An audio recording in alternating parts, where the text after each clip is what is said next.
It's the Monday morning minute.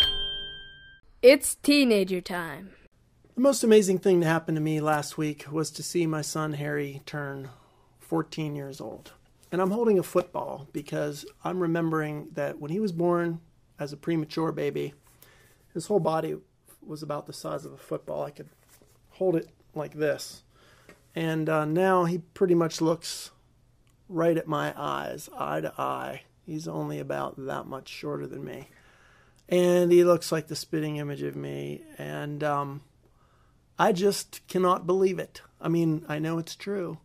But there's no way that I could fit into 60 seconds the whole picture of what that is for me. So I'm going to have to take an additional 3 minutes, I think, to really express that. So after the timer goes off, we'll get into the fuller thing for you. Thanks.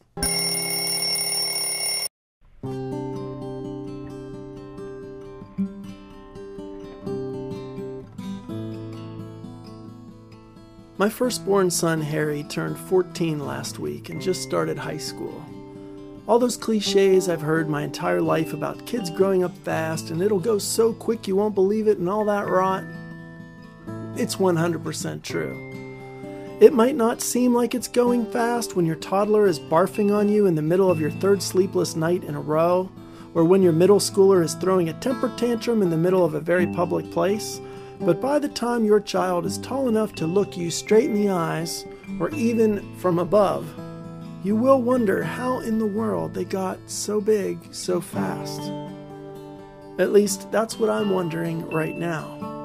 How did this person who came into the world prematurely, who was no longer than a football when he arrived, turn into this man boy who slouches around my house every day, yelping and gaming and eating and gaming and watching movies on his tablet and gaming and taunting me in ever more ridiculous ways? How did this tiny creature, made half for me and half for my wife, who turned our lives upside down and made us into parents, whose birth rearranged my heart and mind more completely than any other moment in my life, become a spitting image of my own teen self?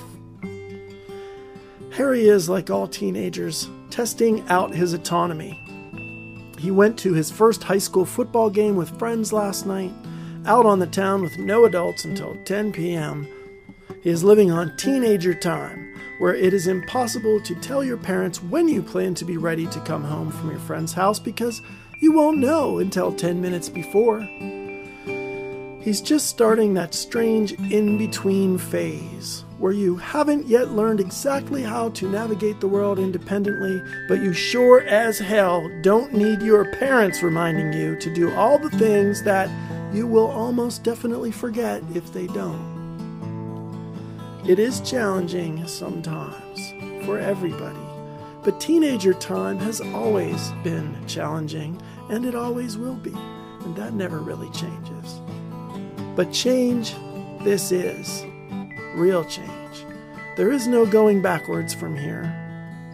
I just want this change to be as positive, as exciting, and as wonderful as it can possibly be.